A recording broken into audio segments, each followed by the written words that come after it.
പണിയെടുക്കുക, പരി പോവുക, അത്രേ ഉള്ളൂ നമ്മളെ പരിപാടി. നമുക്ക് തെരഞ്ഞെടുപ്പിനോട് യാതൊരു താല്പര്യവും ഈ ഉപതെരഞ്ഞെടുപ്പിനോട് ഇല്ല എന്നുള്ളതാണ് എൻ്റെ അഭിപ്രായം. നമുക്ക് ഒരഭിപ്രായം അറിയില്ല. നമുക്ക് കോളാലി ബന്ധമായിട്ട് എന്തെങ്കിലും അഭിപ്രായം ഉണ്ടെങ്കിൽ പറയാം. എന്താ അഭിപ്രായം? ഒരഭിപ്രായം പറയാം നമുക്ക്. ഞാൻ ആരും പ്രവർത്തിച്ചിട്ടില്ല. ആരായാലും ഒരു നന്നായി ഞങ്ങൾ വ്യാപാരികൾ മത്സരിക്കട്ടെ, എന്നിട്ട് ഞങ്ങൾ ജയിച്ച് കാണിച്ചു കൊടുക്കാം. സ്ഥാനാർത്ഥിയെ നിർത്തിക്കൊണ്ട് മുന്നോട്ട് പോകാനാണ് ഞങ്ങളുടെ തീരുമാനം. തെരഞ്ഞെടുപ്പ് പ്രഖ്യാപിച്ചിട്ടുണ്ടോ? പ്രഖ്യാപിച്ചിട്ടില്ലല്ലോ. തെരഞ്ഞെടുപ്പില്ലല്ലോ, ഇക്കല്ലേ സമയം കഴിഞ്ഞില്ലേ പ്രഖ്യാപിക്കണ്ടേ. പക്ഷെ അൻവർ ഇങ്ങനെ ചതിക്കുന്നില്ലെന്ന് അറിയില്ലല്ലോ.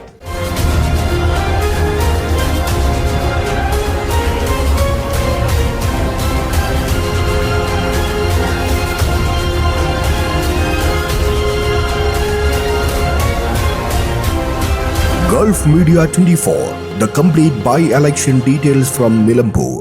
നമസ്കാരം. നമ്മളിപ്പോൾ ഉള്ളത് മലപ്പുറം ജില്ലയിലെ നിലമ്പൂർ നിയോജക മണ്ഡലത്തിലാണ്.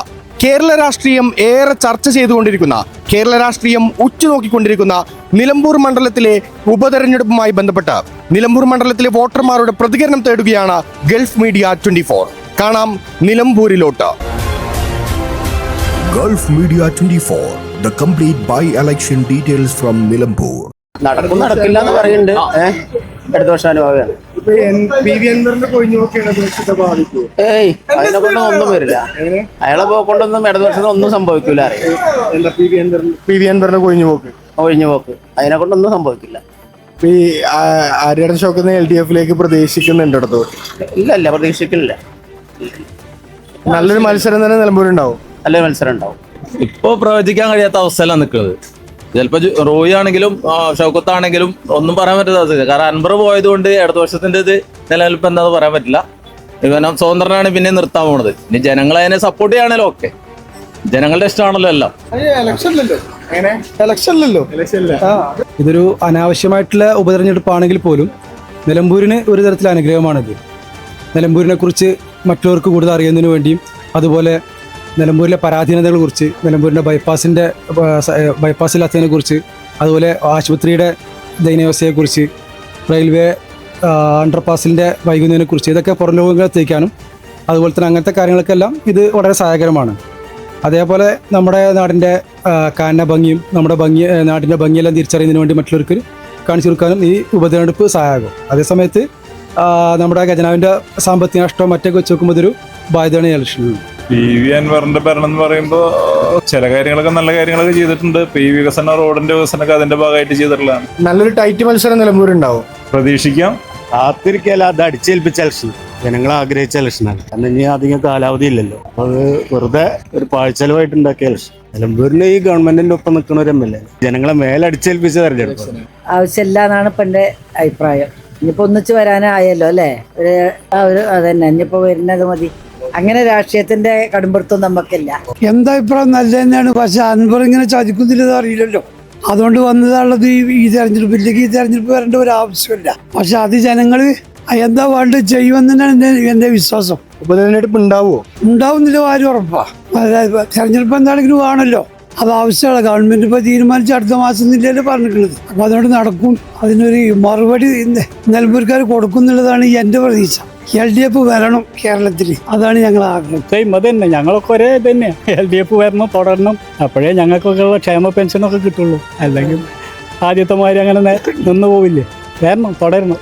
ഈ ഇലക്ഷൻ ഡിക്ലറേഷൻ വീണ്ടും വൈകിക്കൊണ്ട് നിൽക്കുന്നത് ആളുകൾ വലിയ ആശങ്കയിലാണ്. എന്നാലും ഇലക്ഷൻ വന്നു കഴിഞ്ഞാൽ ആര് ജയിക്കുമെന്ന ചോദ്യത്തിന് UDF വളരെ വലിയൊരു മാർജിനിൽ തന്നെ നിലമ്പൂരിൽ വിജയിക്കും എന്നുള്ള കാര്യത്തിൽ എന്നെ സംബന്ധിച്ചിടത്തോളം സംശയമില്ല. UDFനെ സംബന്ധിച്ചിടത്തോളം 2 ഡസനോളം നല്ല നേതാക്കന്മാർ ഉണ്ട്. സാധ്യതാ പട്ടികയിൽ നിൽക്കുന്ന 2 ആൾക്കാരും കോൺഗ്രസിൻ്റെ മികച്ച നേതാക്കളാണ്. UDFന് അതുപോലെ തന്നെ കോൺഗ്രസിന്, ലീഗിനൊക്കെ നല്ല എണ്ണയിട്ട യന്ത്രം പോലെ പ്രവർത്തിക്കുന്ന ഒരു സംവിധാനം നിലമ്പൂരിലുണ്ട്. സാധ്യതാ പട്ടികയിൽ പോലും ആരെയും ഉയർത്തി കാണിക്കാൻ പറ്റാത്തൊരു സാഹചര്യത്തിലാണ് ഇടതുപക്ഷ മുന്നണി ഉള്ളതെന്നാണ് ഞാൻ മനസ്സിലാക്കുന്നത്.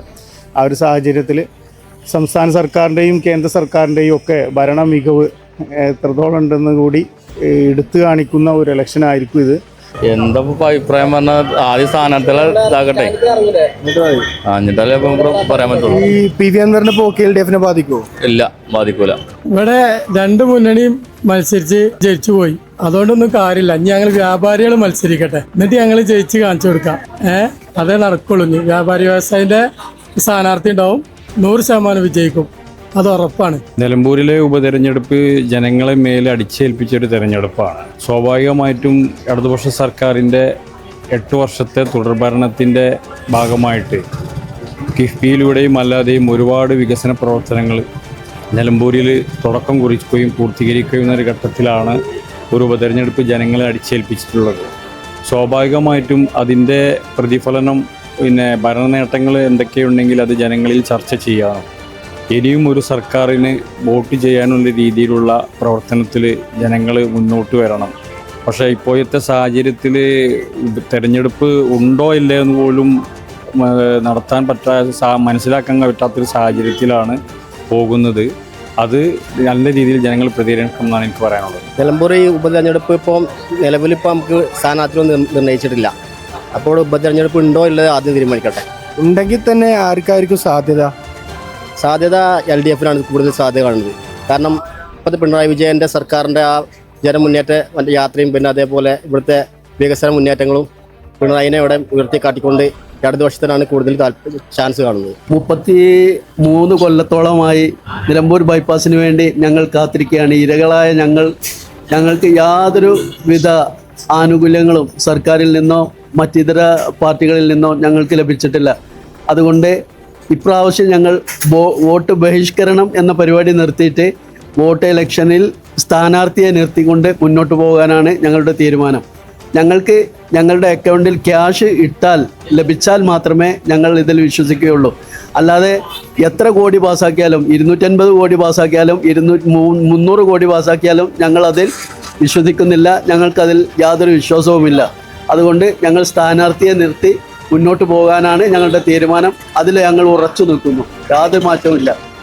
കഴിഞ്ഞ 10 വർഷമായിട്ട് LDFിൻ്റെ കസ്റ്റഡിയിലാണ്. അൻവർ സാഹിബ് ഉണ്ടായിട്ട് പിടിച്ചെടുത്താണ് UDFിൻ്റെ കയ്യിൽ.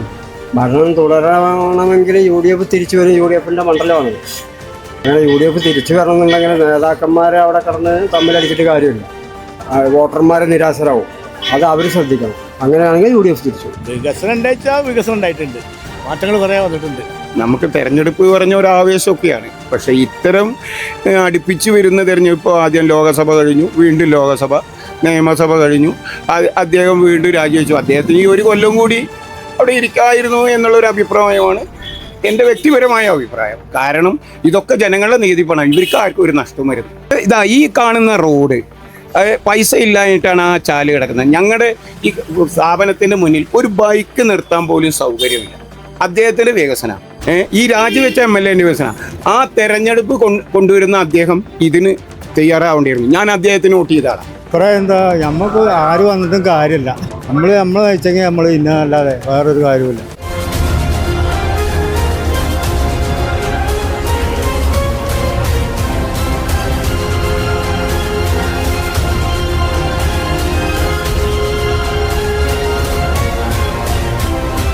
Gulf Media 24, the complete by-election details from Nilambur.